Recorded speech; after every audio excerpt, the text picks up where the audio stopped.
నమస్తే. Welcome to our channel. నేను రవీంద్ర బాబు. YCP MLC Anantha Babu వాళ్ళ డ్రైవర్ సుబ్రహ్మణ్యంని, దళిత డ్రైవర్ని హత్య చేసి భార్యతో కలిసి మళ్ళీ జాయింట్ వెంచర్ హత్య చేసి వాళ్ళ ఇంటి దగ్గరే డోర్ డెలివరీ చేసిన దుర్ఘటన మనందరికీ తెలిసిన విషయమే. అయితే అనూహ్యంగా ఈ కేసులో రకరకాల మలుపులు కూడా తిరుగుతూనే ఉన్నాయి. సో ఇప్పుడు లేటెస్ట్గా ఈ కేసు విషయంలో అనంతబాబు బెయిల్ని కోర్టు వాళ్ళు రద్దు చేశారు. ఈ నేపథ్యంలో అసలు అనంతబాబు బెయిల్ రద్దు చేయటం వల్ల ఆయన ఇంకా ఎన్ని సంవత్సరాల వరకు జైల్లో ఉండే అవకాశం ఉంది, అసలు ఆయన మీద పెట్టినటువంటి సెక్షన్స్ ఏంటి, ఈ కేసు నేపథ్యం ఏంటి, దీంతో పాటుగా అనంతబాబు గతంలో చేసిన అక్రమాలు, అన్యాయాలు, నేరాలు as per the police records, నా సొంత అలిగేషన్స్ కాదు, ఈ డీటెయిల్స్ అన్నీ కూడా ఈ వీడియోలో విశ్లేషణ చేసే ప్రయత్నం చేస్తాను పార్టీలకి అతీతంగా. వీడియో చివరి వరకు చూసి మీ కామెంట్ రూపంలో తెలియచేయండి. సుప్రీంకోర్టు గతంలో ఇచ్చినటువంటి బెయిల్ ఏదైతే ఉందో అనంతబాబుకి, అది లేటెస్ట్ న్యూస్, ఫ్లాష్ న్యూస్ కాదు, బ్రేకింగ్ న్యూస్ అనుకోవచ్చు, అది రద్దయింది. కారణం ఏంటంటే సాక్షుల్ని బెదిరించటం, ఒక్కొక్కరికి ₹1,00,000 ఇచ్చి మార్చడానికి వాళ్ళని ప్రయత్నం చేయటం, ఈ నేపథ్యంలో సాక్షులే స్వయంగా పోలీస్ స్టేషన్కి వచ్చి ఇదిగో ₹1,00,000 ఇచ్చాడు అని చెప్పి డబ్బులు పోలీసు వాళ్ళకి ఇచ్చేసి కంప్లైంట్ ఇచ్చారు. ఇప్పుడు అనంతబాబు రాజమండ్రి సెంట్రల్ జైల్లో ఉన్నాడు. ట్రయల్ పూర్తయ్యే వరకు బెయిల్ అవకాశాలు లేవు. ఈ కోర్టు మొత్తం తేలేంత వరకు ఆయన జైల్లోనే ఉండాలి, నో బెయిల్. ఇది ముఖ్యమైన అంశం. అనంతబాబు ఒక నేర చరిత్ర, గతంలో ఏం దీని కథ కార్ఖానా అని మనం ఒకసారి పోలీస్ రికార్డ్స్ అన్ని వెరిఫై చేసినట్టయితే, ఈయన అసలు పేరు అనంత సత్య ఉదయ భాస్కర్. చాలా కాలం నుంచి వివాదాలు, కేసులతో ఇతను ఇన్వాల్వ్ అయ్యి ఉన్నాడు. గతంలో పార్టీ అధికారంలో ఉంది కాబట్టి ప్రొటెక్ట్ చేశారు. పాయింట్ నెంబర్ 1, కలర్ స్టోన్స్, రంగురాళ్ళు ఇల్లీగల్ ట్రేడింగ్, అంటే ఏజెన్సీ ప్రాంతంలో విలువైన రంగురాళ్ల సప్లైతో ఈయనకి లింక్ ఉంది అని చెప్పి ఆరోపణలు ఉన్నాయి. దీని కారణంగా ఇతని మీద రౌడీ షీట్ కూడా తెరిచారు గతంలో. 3 ఏళ్ల క్రితం ఆ రౌడీ షీట్ని ఈయన అధికార దుర్వినియోగం చేసి అన్నగారు పవర్లో ఉన్నప్పుడు తొలగించుకున్నాడు. ఇంకొక case assault case and jail time. వైజాగ్లో మాజీ అరకు ఎంపీ కొత్తపల్లి గీతను అసాల్ట్ చేసిన కేసులో ఈయన జైలు శిక్ష కూడా అనుభవించిన చరిత్ర ఉన్నటువంటి వ్యక్తి. ఇక మూడోది, మహిళల మీద అనుచిత ప్రవర్తన. ప్రధానంగా ఈ ఏజెన్సీ ప్రాంతాల్లో మహిళలపై అనుచిత ప్రవర్తన ఉంది, ఇటువంటి ఆరోపణలు ఉన్నాయి, కేసులు కూడా ఉంది. ఇంకొక అంశం 4వ పాయింట్, కులం సర్టిఫికెట్ కుంభకోణం ఒకటి ఉంది ఈయన మీద. 2014లో రంపచోడవరం నుంచి ఎమ్మెల్యే అభ్యర్థిగా నామినేషన్ వేసినప్పుడు కొండకాపు అంటే ఎస్టీ కిందకు వస్తుంది, ఆ కులం సర్టిఫికెట్ ఈయన మహానుభావుడు సమర్పించాడు. కానీ ఫార్వర్డ్ కాపు కులం అని చెప్పి రుజువయ్యి ఆ నామినేషన్ రిజెక్ట్ అయింది. అంటే ఇట్లా కూడా మ్యానిపులేషన్ చేసే సమర్థత, అంటే మైండ్ సెట్ అట్లా ఉంది. ఇక 5th పాయింట్ ఏంటంటే రాజకీయ బల ప్రయోగం. రంపచోడవరంలో నియోజకవర్గంలో ట్రైబల్స్ని భయపెట్టి, బెదిరించి, రకరకాలుగా హింసించి ఓట్లు వేయించుకున్నాడన్న ఆరోపణ ఉంది. ఇలాంటి బ్యాక్గ్రౌండ్ ఉన్న వ్యక్తి 2021లో లోకల్ బాడీస్ నుంచి వైఎస్ఆర్ కాంగ్రెస్ పార్టీ, మంచి బ్యాక్గ్రౌండ్ ఉంది కాబట్టి ఎమ్మెల్సీగా గెలిచాడు, ఆ పార్టీకి బాగా సెట్ అవుతుంది కాబట్టి. ఇక డ్రైవర్ సుబ్రహ్మణ్యం కేసు, హత్య కేసు విషయానికి మనకు వచ్చినట్టయితే 2022లో మే 19న రాత్రి అనంతబాబు దగ్గర చాలా కాలం నుంచి పనిచేసినటువంటి దళిత యువకుడు ఈ సుబ్రహ్మణ్యం, వీధి సుబ్రహ్మణ్యం అతని పేరు. అతను రాజీనామా చేసి కూడా అప్పటికే 5 నెలలు అయింది ఈయన దగ్గర నుంచి మానేసి కూడా. అయితే అనంతబాబు ఫోన్ చేసి పిలిచాడు ఈయన ఒకరోజు.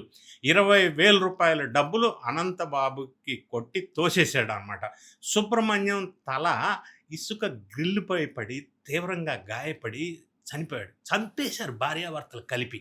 అంతటి తాగారా, శవాన్ని కారులో పెట్టుకొని ప్యాకప్ చేసుకొని వాళ్ళ ఇంటికి వెళ్ళి డోర్ డెలివరీ ఇచ్చారు. యాక్సిడెంట్ అని చెప్పేశారు. ఎంత ధైర్యం, ఎంత అధికారం ఉంటే మాత్రం, ఎంత వైఎస్ఆర్సీపీ కాంగ్రెస్ ప్రభుత్వం పార్టీ అండగా ఉంటే మాత్రం ఇదే పనులు చేసేది. సో ఈ విధంగా పోలీసులు section 302, section 201 SC ST atrocity act కింద కూడా కేసులు నమోదు చేశారు. అనంతబాబు కన్ఫెషన్ కూడా చేశాడు. భార్య లక్ష్మీ దుర్గ కూడా ఇందులో ఇన్వాల్వ్ ఉంది అనేది కూడా ఎస్టాబ్లిష్ అయింది. వీళ్ళు ఏం చేశారంటే సీసీటీవీ, ఫోరెన్సిక్, డిజిటల్ ఎవిడెన్స్ చాలా స్ట్రాంగ్గా నిరూపితమైనవి. ఛార్జ్‌షీటు పోలీసులు అధికార దుర్వినియోగంతో కావాలని ఆలస్యంగా ఫైల్ చేయటంతో అప్పట్లో 2022 డిసెంబర్లో డిఫాల్ట్ బెయిల్ మీద ఆయన బయటికి వచ్చేటట్టుగా పోలీసోళ్ళు అప్పటి పెద్దలు ప్రయత్నం చేసి డిఫాల్ట్ బెయిల్ వచ్చేటట్టుగా బయటికి తీసుకొచ్చేశారు. బయటికి వచ్చి ఫ్యాన్స్‌తో ఘన స్వాగతం, ఏదో పెద్ద స్వాతంత్ర సమర యోధుల్లాగా అప్పట్లో స్వాగతం పలికించుకున్నారు. ఇప్పుడు బెయిల్ రద్దు ఎందుకంటే, బెయిల్ మీద ఉండగా సాక్షుల్ని భయపెట్టి ఒక్కొక్కరికి ₹1,00,000 ఇచ్చి మరిన్ని ఇంకా పైసలు ఇస్తామని చెప్పి మేనేజ్ చేసి ప్రభావితం చేశాడనేది ఆరోపణ. సాక్షులు ఒక్కసారిగా అందరూ పోలీసుల వద్దకు వచ్చి చెప్పటంతో ఈ విషయం బూమరాంగ్ అయింది. కొత్త కేసు విట్నెస్ థ్రెట్లో కూడా అరెస్ట్ అయ్యారు. అది ఆశ్చర్యకరంగా ఇది ఇంకొక మెడక చుట్టుకుంది. సో నెక్స్ట్ ఏం జరగబోతుంది, నెక్స్ట్ స్టెప్ ఏంటి అని అంటే, హత్య case plus witness threat case 2 కూడా ట్రయల్లో ఉన్నాయి. Evidence, strong technical documentary evidence ఉండటంతో శిక్ష పడే అవకాశాలు చాలా ఎక్కువగా ఉన్నాయి, భారీగా బలంగా ఉన్నాయి. సో దీనివల్ల మనకు అనిపించేది ఏంటంటే, న్యాయం ఆలస్యం అవుతుంది కానీ ఖచ్చితంగా అమలవుతుంది అనేది దీనివల్ల అర్థమవుతుంది. ఈ మాట ఎందుకు అనవలసి వచ్చిందంటే, అప్పట్లో అధికారం ఉంది కదా అని చెప్పి బెయిల్ మీద బయటికి రావటం కోసం పోలీసు వ్యవస్థను ఉపయోగించుకొని అధికార దుర్వినియోగం చేసి ఛార్జ్‌షీట్ వేయటంలో ఆలస్యం చేసి 90 డేస్ వేయలేదు కాబట్టి డిఫాల్ట్ బెయిల్లో బయటకు వచ్చి, ఇప్పుడు ఆ తర్వాత మళ్ళీ సాక్షుల్ని ప్రభావితం చేసి ఈ విట్నెస్ థ్రెట్ కేసు మళ్ళీ బుక్ అయిపోయి ఇప్పుడు బెయిల్ రద్దు అయిపోయి జైల్లో ఉన్నాడు. ఈ మొత్తం కేసు క్లియర్ అయ్యేంత వరకు ఆయన జైల్లోనే ఉండవలసిన అనివార్య అనిశ్చిత పరిస్థితి ఉంది. ఇంకా ఎవరు కాపాడలేని పరిస్థితి. మరి జగన్ రెడ్డి గారు మరి జైలు బాట పట్టి ఈయన ఓదార్పు యాత్ర చేసినా కూడా ఈయన ఇప్పట్లో బయటకు వచ్చే అవకాశం లేదు.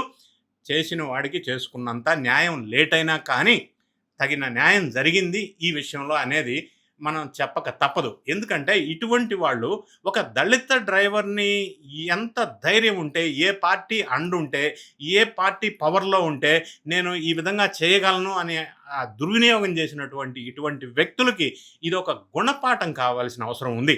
మరీ ముఖ్యంగా ఇంత దుర్ఘటనలు, ఇంత అన్యాయం జరిగినా కూడా అప్పట్లో జగన్మోహన్ రెడ్డి గారు కానీ ఆ పార్టీ కానీ ఈయనని ఖండించకపోగా, తప్పైందని ఒప్పుకోకపోగా, అంటే పిలిచి విచారణ కూడా వాళ్ళు మాట్లాడకుండా ఈయనని సమర్థించే విధంగా, ఈయనని వెంటేసుకొని ఈయనకి ప్రోత్సాహం ఇచ్చి, సపోర్ట్ ఇచ్చి, ధైర్యం ఇచ్చి, ఇంకా ఎంకరేజ్ చేసినటువంటి ఆ సంఘటనలు తెచ్చుకుంటే ఇంతకంటే దారుణం ఇంకొకటి ఇవ్వటం ఏమన్నా ఉందా?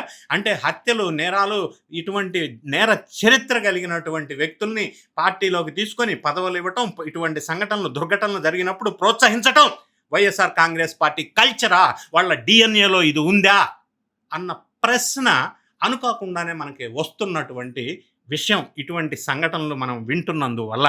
సో ఇదొక గుణపాఠం కావాలా ఇటువంటి వాళ్ళకి, ఇటువంటి వాళ్ళని ప్రోత్సహిస్తున్న పార్టీలకి అనేదైతే స్పష్టంగా ఒక మెసేజ్ దీని ద్వారా మనకి అర్థమవుతా ఉంది. మీరేమనుకుంటున్నారు మరి? మీ కామెంట్ రూపంలో తెలియజేయండి. వీడియో నచ్చితే లైక్ చేయండి, మీ ఫ్రెండ్స్కి షేర్ చేయండి. Thank you so much for watching.